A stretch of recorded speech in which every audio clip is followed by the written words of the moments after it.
한국을 비롯한 전 세계가 한파로 매우 추운 겨울을 보내고 있는 상황에 최근 글로벌 해외 커뮤니티의 한 독일인 네티즌이 한국의 온돌에 대한 글을 올린 내용이 화제가 되고 있습니다. 다름이 아니라 바로 한국의 온돌 문화를 독일까지 수입한 회사로부터 자신의 집에 온돌을 설치해서 추운 한파를 보내기 위해 설치했다가 가스비 폭탄을 맞게 된 상황이 된 것인데요. 오늘 소개해드릴 외국인 사연에 대해 지금 바로 알아보도록 하겠습니다. 누군가 나를 도와주었으면 좋겠어. 내가 새롭게 설치한 온돌이 계속해서 들어와 난방비 폭탄을 맞게 생겼거든. 나는 독일에서 살고 있는 레나라고 하는데 아마 이곳 독일뿐만이 아니라 전 세계적으로 지금은 에너지난을 겪고 있어서 내가 하는 말이 조금은 사치스럽다거나 자랑하는 것처럼 보일 수 있겠지만 나는 지금 매우 심각한 상황이라 이곳 사람들에게 도움을 요청하고자 내 사연을 이야기하려고 해. 먼저 현재 독일의 상황에 대해 설명해보자면 평상시 1.5유로 정도였던 경유의 리터당 비용이 현재는 2.5유로 정도로 달러로 환산하면 무려 3달러에 육박한 상황이야. 유럽 한가운데에서 벌어지고 있는 일이 장기전이 되면 될수록 경제 선진국이라 불리는 독일 역시 버티기 힘들어지고 무엇보다 체감적으로 이렇게 당장 기름값과 이번 달에 원룸을 사용하는 내 방에서 들어간 라디에이터 난방 비용만 300유로가 나와서 이렇게는 더 이상 살 수 없다고 판단했지. 그렇게 나는 영하 날씨인 살을 애는 듯한 추위에 독일에서 어떻게 하면 버틸 수 있는지 생각해봤고 집안에서 수면 양말과 잠바, 머플러와 장갑 등 보온 역할을 할 수 있는 옷들은 모두 다 걸쳤지만 집 자체가 워낙 춥기 때문에 잘 때 코가 너무 차가워져서 이렇게 가다가는 감기에 걸릴 것만 같았어.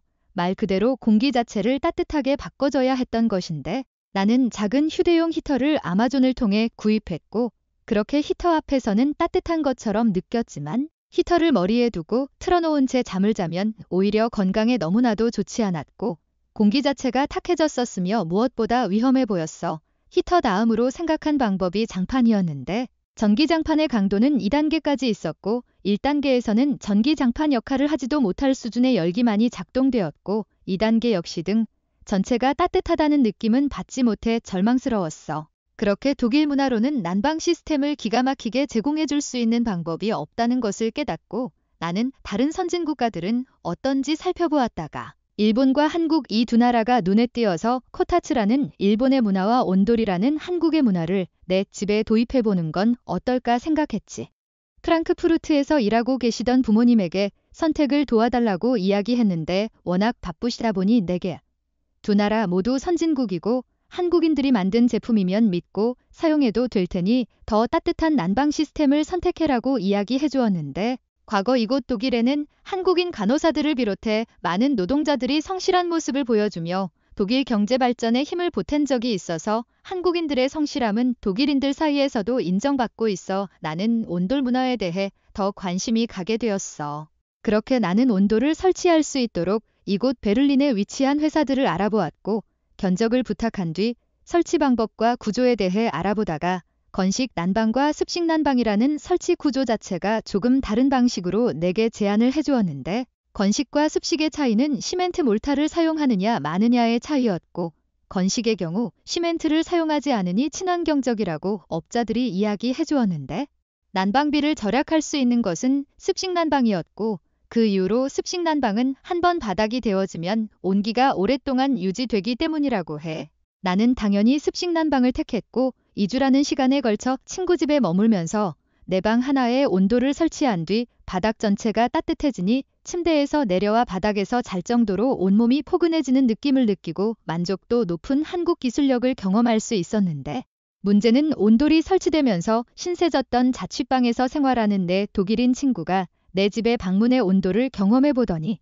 이제는 자기 남자친구와 단짝 친구 그리고 우리 대학교에 있는 대다수의 친구들을 이곳으로 불러 이탈리아 여행을 갔을 때 사왔다는 초콜릿을 나눠주며 밤새 놀다가 간다는 거야. 공부할 것도 많고 나는 집에 오면 무조건 넷플릭스 드라마를 보다가 잠을 자는 루트를 가지고 있는데 요즘에는 끊임없이 친구들이 오고 하루는 수업이 없는 단짝 친구가 자신은 내 집에 남아 내 계정으로 설치된 넷플릭스 드라마를 보고 쉬겠다는 이야기를 해줘서 나는 어처구니 없었는데 부모님이 사주신 집이라 집세를 부담해야 하는 것은 아니지만 나름 아르바이트를 하면서 전기세나 가스비 등 내 생활비용은 내가 마련하고 있었고 아무리 한국 온돌이 난방 시스템에는 적합할지 몰라도 지금 독일 물가의 가스 비용이라면 나는 당장 이번 달부터 3자리 숫자가 아닌 그 이상의 숫자가 적힌 가스비용을 내야만 할 것 같아서 이곳 사람들에게 어떻게 내가 대처하면 좋은지 물어보고 싶어서 이렇게 글을 적게 되었다. 내가 지금까지 내 친구들에게 권한 방식 중에는 함께 지내는 시간이 비정상적으로 긴 만큼 내 집에서 머무는 기간 동안의 월세를 내라라는 내용과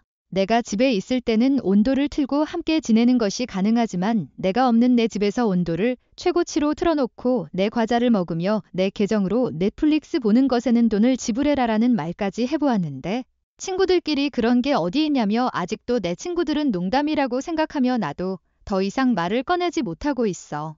부모님 역시 너무 걱정 말고 자신들이 가스비용을 대줄 테니 염려 말라는 말을 해주셨지만 나는 이런 사이는 진정한 친구들 사이가 아니라고 생각되고 지금도 내 집에는 온돌이 계속해서 켜져 있어.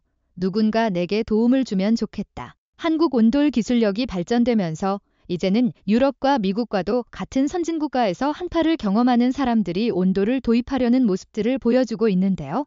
친구들과의 사이에서 평상시 같았더라면 큰 문제가 되지 않았을 가스비지만 상황이 상황인 만큼 친구들과의 관계도 지키면서 나름 합리적인 사고방식으로 친구들에게 돈 이야기를 꺼낸 레나의 사연. 여러분들은 어떻게 생각하시나요? 독일과도 같은 유럽의 선진국이자 세계적인 선진국가에서도 최근 가스비를 비롯해 물가가 엄청나게 오르다 보니 매우 추운 겨울을 보내고 있다고 하는데요. 사연의 주인공인 레나가 일본의 난방 시스템인 코타츠가 아니라 한국의 온도를 택해 방 전체를 데우려고 마음먹은 것은 분명 현명한 선택이었겠지만 이렇게 많은 친구들이 한국 온돌에 대한 매력을 느끼며 친구 집에 오랫동안 머물며 생활하는 모습은 한국 정서로 봤을 때에는 그저 놀랍기만 한데요. 우리나라는 아무리 친한 사이라 할지라도 하루 또는 이틀 정도 친구네에서 머무는 경우는 있어도 저렇게 수업이 없다는 이유로 친구 집의 난방 시스템을 풀가동시키며 경우 없이 머무는 친구들의 행동은 개인적인 성향을 넘어 조금은 이기적인 모습이라고까지 느껴지는 유럽 사람들의 특징이자 독일인들의 모습이라고 생각되는 것 같습니다. 어찌됐든 한국의 문화와 위상이 독일과도 같은 세계가 인정하는 선진국가에서도 자연스럽게 문화적인 요소에 침투될 정도로 드높아지고 있다는 글의 내용은 한국의 발전과 한국의 다채로운 문화의 영향력이 그만큼 대단하다고 느껴지는 부분이라고 볼 수 있을 것 같습니다. 지금까지 한국 문화 이야기에 대한 외국인들의 사연을 전해드리는 현명튜브였습니다. 여러분들의 구독, 좋아요는 제게 큰 힘이 됩니다. 감사합니다.